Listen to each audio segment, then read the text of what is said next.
$25,000. I was happy. I was encouraged. I was like, man, I get spooked out on taking those jobs for sure. You do you, I'll do me. All right, guys. So I've been getting a ton of questions recently, and today we're gonna answer some of those questions. So stay tuned. Someone said the way I dress is pissing them off. Oh, okay. So I don't really care. Honestly, I don't care. I dress the way I dress. Everybody got their own style, so you do you, I'll do me. Do I get sketched out when I show up to projects that are halfway finished? Yes. Just taking over someone's work is not something I like doing. And some people, they start, they could say, hey, this house is almost finished. But yeah, they probably did it all wrong. So we have to backtrack, trace everything. And so, yeah, I get spooked out on taking those jobs for sure. I got started pretty much in the handyman services. We were doing a lot of handyman work. And then from there, it went on to the full remodels. And I think that's where I felt comfortable doing my own projects because I was doing them for other people. And that's how pretty much I took off. Actually, I made on my first flip, I made $25,000. So I was actually, I was happy. I was encouraged. I was like, man, $25,000, and I think it took me 30 days for the rehab. And I made $25,000. But on that same deal, I was supposed to make 50, and I kind of cheated out on the foundation, and I had to cut the price $25,000. So those are some key things, always make sure that foundation is solid. Yeah, I work with a lot of people out of state, California, Florida. I'm the guy that does everything here. But yeah, definitely both. I'm a contractor and a flipper, investor. Started off contracting and just blew up. I would say, that one's tough. I would do both. Yeah, wholesaling. There's a lot of money in wholesaling.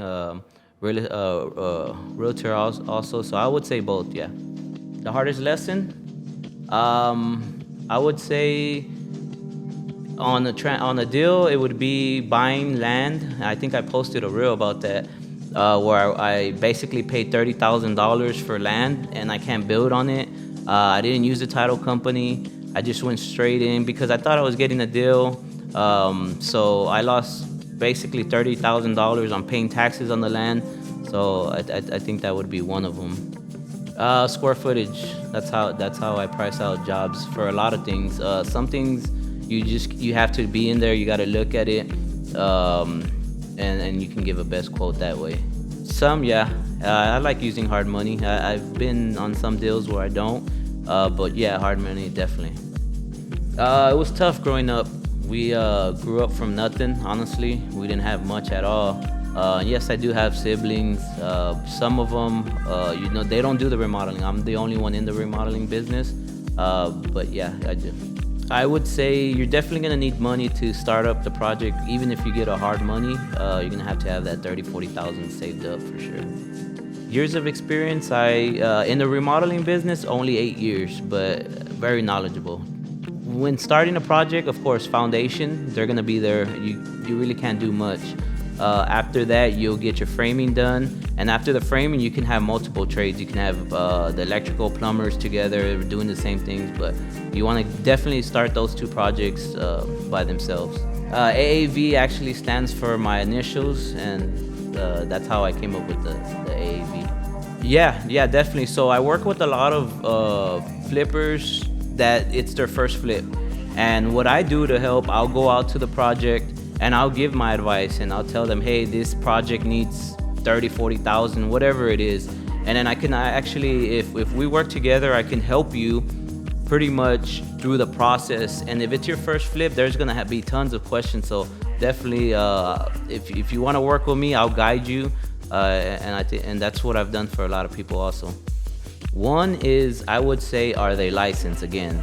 The second thing would be references. You want to know projects they've done. I honestly, when hiring people, even subcontractors, and they're new, I want to go out to the job site and I want to see their work personally because you want to see what they're about. So definitely want to lock in a contract, the fourth one. Make sure there's always a contract for sure. You need you got to find a realtor. so you definitely, you don't want to sell your. I mean, you can if you get lucky and you do a flip, you can. I mean, if you get lucky, you can actually find a buyer yourself, post it. But if you want it to be out there, you're gonna definitely have to hire a realtor and put it on MLS. I was working fencing. I was drilling holes and banging out that concrete with a jackhammer. So that's what I was doing. I was actually putting in the hard labor. After that, I decided it's not really what I want to be doing. So I got myself into other things, and so that's where I just took off from there. I love to flip in the downtown San Antonio area just because there's so much opportunity here. There's projects, there's houses sitting, and these houses, they need love, and you can put $100,000 into a home and you can get that big return. Do I prefer rentals or flips? I think I prefer both of them. I love rentals. I have a portfolio, but flips, you got to keep them both. You got to have rentals, you got to have flips, because that flip's gonna keep the money coming and going. My biggest hurdle, I would want to say, is probably the subs. It's not easy. It seems easy, but you have to do. And Nico knows that he's with me. So there's a lot of problems that come with contracting. It may seem easy, but it's not. You're definitely gonna have your phone ringing all the time and things like that. So subcontractors can be a big hurdle in the construction business. All right, guys. So I think we're done with the questions and answers. So I appreciate y'all, whoever's live right now or locked in. I appreciate y'all. Just follow us if you haven't followed us on Instagram, TikTok. We have a YouTube out. Just stay locked in, and we're definitely always producing more content. So stay tuned. I appreciate y'all.